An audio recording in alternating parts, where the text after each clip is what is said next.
نور الدين قلت هيبوظ الماتش، هيبوظ المباراة. يا جماعة انتوا شايفين هدف في الاخر غير صحيح، هدف في الاخر فاول لمحمد عبد المنعم، ولكن النهاردة اجواء غير طبيعية في الملعب.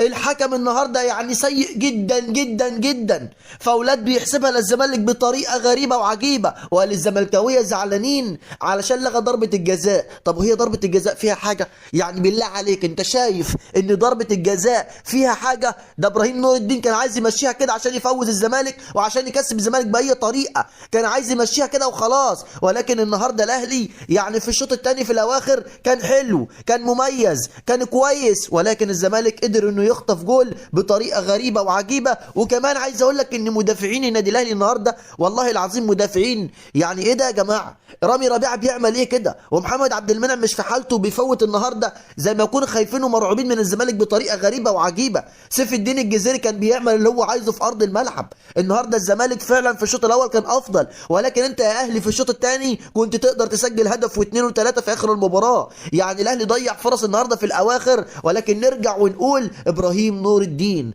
علامة استفهام كبيرة جدا جدا. ابراهيم نور الدين، انا قلت يا جماعة ان الحكم ده مش هيقدر يحكم مباراة القمة، ومباراة القمة هتخرب بسبب ابراهيم نور الدين، واحنا شفنا اللي حصل النهاردة، خراب اهو يا جماعة. النهاردة ابراهيم نور الدين يعتبر بيبوظ المباراة، ولكن نرجع ونقول ايه يا اهلي؟ في ايه؟ يعني سيف الدين النهاردة بيعمل اللي هو عايزه، الجزيري بيعمل اللي هو عايزه في ارض الملعب، بيخترقوا بيروحوا بيجوا، بيعمل كل حاجة هو عايزها. انا مش عارف في ايه بجد. يعني دفاع الاهلي خرابه خرابه، وفي اخر الثواني يعني الدفاع بيبوظ خالص. انا ما اعرفش في ايه بجد، ولكن بكل روح رياضيه بنقول مبروك للنادي الزمالك، الف مليار مبروك وهارد لك للنادي الاهلي اللي خسر النهارده. ولكن الاهلي النهارده مش كان في حالته، زي ما قلت لك اصابات كتير جدا جدا، زي حسين الشحات وزي امام عاشور، اتنين لعيبه اقوياء مصابين. وعايز بس الوم كولر في حاجه، محمود عبد المنعم كهربا قاعد لعند الدقيقة 91 بره ليه؟ فهمني يا كولر، فهموني اهلاويه في التعليقات.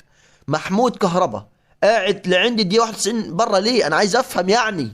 وكمان بيبدأ بموديست النهارده وطاهر محمد طاهر. هو انت يا كولر هتشلنا يا كولر؟ انت خلاص يعني النهارده مش لعب ده ولا اداء ولا اسلوب.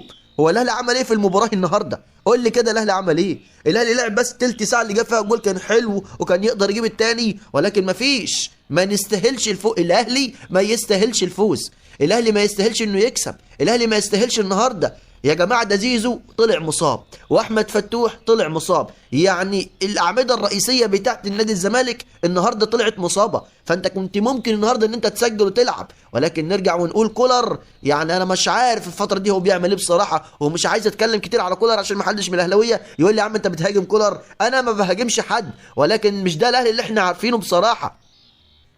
الاهلي يعني الزمالك كان يقدر يسجل الهدف الثالث والرابع في اخر الثواني، في اخر الدقايق كان يقدر يسجل الثالث والرابع.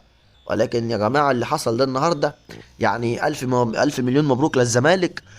شكل الجمهور النهارده كان محترم جدا جدا، منظر جميل، منظر خلاب، الجمهور كان حاضر وبقوه.